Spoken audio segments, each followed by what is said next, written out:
Bonsoir tout le monde, c'est Antoine, j'espère que vous allez bien. Vidéo réaction concernant le match de l'Olympique de Marseille qui s'est incliné sur la pelouse de Leipzig 1-0, but de Timo Werner juste avant la fin de la première mi-temps.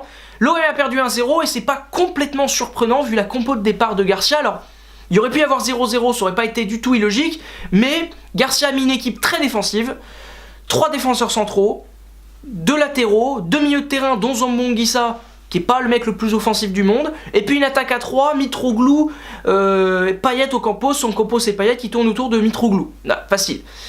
C'est pas une équipe qui transpire l'envie d'aller marquer des buts, mais honnêtement, je vais pas jeter la pierre à Garcia, ça se comprend, vu la situation, vu les blessures, vu les machins, les bidules. Je peux comprendre qu'il ait pris ce choix-là, qu'il ait fait ce choix, qu'il ait pris cette décision. Surtout que c'est pas forcément une solution de facilité, attention. C'est pas parce que tu mets 3 défenseurs que t'es sûr de pas prendre de but. Parce que ce système-là qu'a mis en place Garcia, il est très exigeant. Il est très exigeant sur 2 plans. Le plan collectif, et collectivement les Marseillais n'ont pas déçu. C'est un système qu'ils n'ont jamais utilisé au cours de la saison, et ils s'en sont vachement bien tirés. Défensivement, c'était solide, ça parlait bien, il y avait une bonne communication. Offensivement, l'OM s'est créé beaucoup d'occasions, alors qu'on pourrait se dire, bon, ils ont que 3 mecs offensivement, dont Mitroglou, qui est quand même pas le mec le plus rapide du monde, donc pour essayer de faire des offensives assez rapides, c'est pas simple. L'OM l'a fait, l'OM a eu pas mal d'occasions, et aurait dû même marquer sur certains coups. Donc franchement, collectivement, le match de l'OM, il est très bon. Et ils ont clairement rivalisé avec Leipzig, alors qui n'est pas le Leipzig de la saison passée, mais qui est un Leipzig qui a quand même battu le Bayern il n'y a pas longtemps, et qui est une équipe objectivement très forte. C'est-à-dire qu'on parle souvent là pour cette Ligue Europa de l'Atlético, alors l'Atlético ils sont complètement au-dessus. On parle aussi beaucoup d'Arsenal, mais honnêtement entre Arsenal et Leipzig, la différence c'est pas dingue, tu vois. Leipzig ils sont 4ème de Bundesliga, c'est pas ridicule. Donc il faut les jouer, il faut se les coltiner, et collectivement t'as réussi. T'as réussi à maintenir Jean-Kévin Augustin et Timo Werner, 2 buteurs de pointe ce soir, donc ce qui peut aussi expliquer le choix de mettre 3 défenseurs centraux. Ces 2 mecs-là qui sont des dangers permanents habituellement en Bundesliga, l'ont pas trop été ce soir. Werner, il a été bien muselé, alors jusqu'à ce but, mais il n'a pas eu énormément d'occasions. Donc c'est quand même vachement positif collectivement. Par contre, ce système-là, donc avec 3 défenseurs centraux, etc., il est super exigeant individuellement. Et c'est là le problème de Marseille, c'est que individuellement, il y en a certains, alors qui ont été soit mauvais ce soir, soit ils sont juste limités. C'est-à-dire par exemple sur le premier but de Leipzig, enfin le premier but, pourquoi je dis premier, il n'y a eu qu'un but, mais sur le but de Leipzig, il y a 2 erreurs énormes, une de Camara, alors que j'excuse pour le coup, parce que bon, il est tout jeune, 18 ans, il n'a pas l'habitude de jouer, et alors encore plus, il n'a pas l'habitude de jouer l'Europa League, il n'a pas été souvent titulaire cette saison, quand il a joué, c'était soit milieu de terrain défensif, soit latéral gauche, là on le met défenseur central, alors c'était son poste quand il était avec les jeunes de Marseille, mais bon, il y a plein de raisons qui font que je comprends. Et puis en plus, il s'en est vachement bien tiré en deuxième mi-temps, il a été excellent. Je l'ai trouvé super intéressant. Je pense que Rudy Garcia a bien fait de pas mettre Abdenour à sa place, donc à la limite, ça va. Mais Pelé, c'est pas possible. Alors c'est un gardien qui est un peu limité de base, mais quand même, c'est un gardien qui, la saison passée, a fait ses preuves à Marseille, a été bon, a fait des arrêts, a joué de grands matchs, et il te fait cette cagade en fin de première mi-temps, c'est-à-dire qu'il n'a rien à faire toute la mi-temps, et c'est là où il se plante. Et puis alors honnêtement, sa première mi-temps, vous regardez son jeu au pied, sa sérénité, il y est pas du tout. Alors qu'en deuxième mi-temps, le mec est de retour, il est changé, il fait des arrêts, il est bon. En première mi-temps, il fait cette cagade, on va appeler ça une cagade, bon, parce que c'est une cagade. Donc il fait une cagade, le mec, et puis bon, voilà, c'est une catastrophe, et ça fait 1-0 sur des erreurs individuelles. Et puis tout au long du match, il y a eu des joueurs vraiment en difficulté. Je pense à Jordan Amadi, qui habituellement est un des meilleurs latérales qu'on peut avoir à Marseille et même en France, je le pense vraiment. Et puis là, ce soir, c'était catastrophique, il s'est fait passer tout le temps.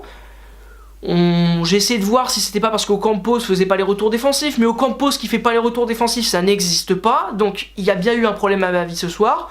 Et Zambon-Guissa, alors il a fait un super match dans la récupération, il a mis très souvent son pied, son corps en opposition et a souvent beaucoup sauvé l'Olympique de Marseille dans certaines situations chaudes.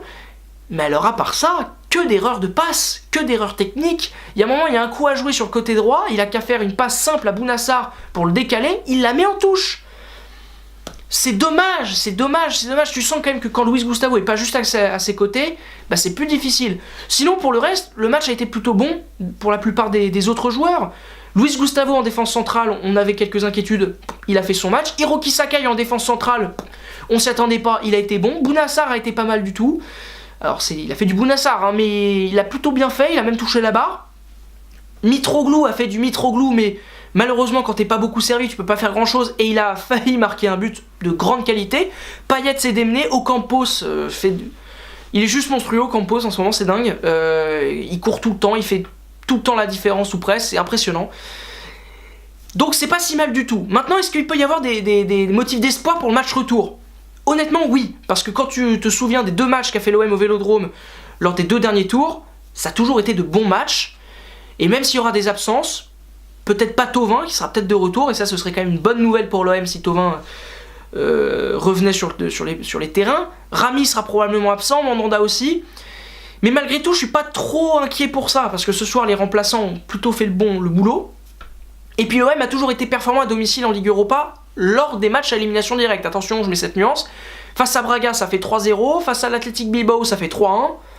Voilà, ces 2 scores-là permettrait à l'OM de se qualifier. Alors attention, Leipzig c'est plus fort que Braga et c'est plus fort que Bilbao, et surtout Leipzig va marquer à l'extérieur. Faut aussi partir de ce principe-là. Leipzig est une équipe qui joue remarquablement bien en contre, qui prend les espaces dans le dos de manière incroyable. L'OM va avoir le ballon au match retour, l'OM va faire le jeu parce qu'ils en auront tout simplement l'obligation, ils ne pourront pas faire autrement.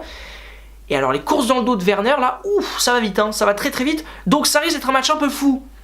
Au Vélodrome, mais on attend que ça. C'était une soirée européenne plutôt sympathique, on espère qu'elle sera meilleure la semaine prochaine. L'OM a ses chances, j'aimerais que l'OM se qualifie, je pense que l'OM va le faire. On y croit, Marseille, tu peux te qualifier pour les demi-finales de la Ligue Europa, qui ont d'ailleurs montré pas mal de belles choses ce soir. C'était une belle soirée, avec Arsenal qui a cartonné à domicile face au CSK. Arsenal, quand même un club en grande difficulté cette année, qui va pouvoir respirer un peu grâce à l'Europa League. L'Atlético s'est imposé. La Lazio, dans un match un peu fou, a gagné également. Belle soirée, hein. Finalement la Ligue Europa c'est pas si mal, hein. Alors ce serait mieux la Ligue des Champions, notamment pour Marseille, parce que c'est bien la Ligue Europa, mais il faut passer aux étapes d'après après, hein. Après, j'ai répété 2 fois après, 3 fois maintenant, puisque je l'ai redit après 4 fois. Merci beaucoup d'avoir regardé cette vidéo, j'espère que vous a plu. Si c'est le cas, vous vous abonnez, vous likez, vous partagez, vous connaissez la chanson, j'en ai marre de la répéter tout le temps. Demain c'est de la Ligue 1, est-ce qu'il y aura une vidéo réaction? J'en sais que quick, mais clairement, sachez que ce week-end foot va être très agréable. Et alors, la semaine prochaine, le retour des matchs européens va être très agréable. Allez, au revoir tout le monde, ciao!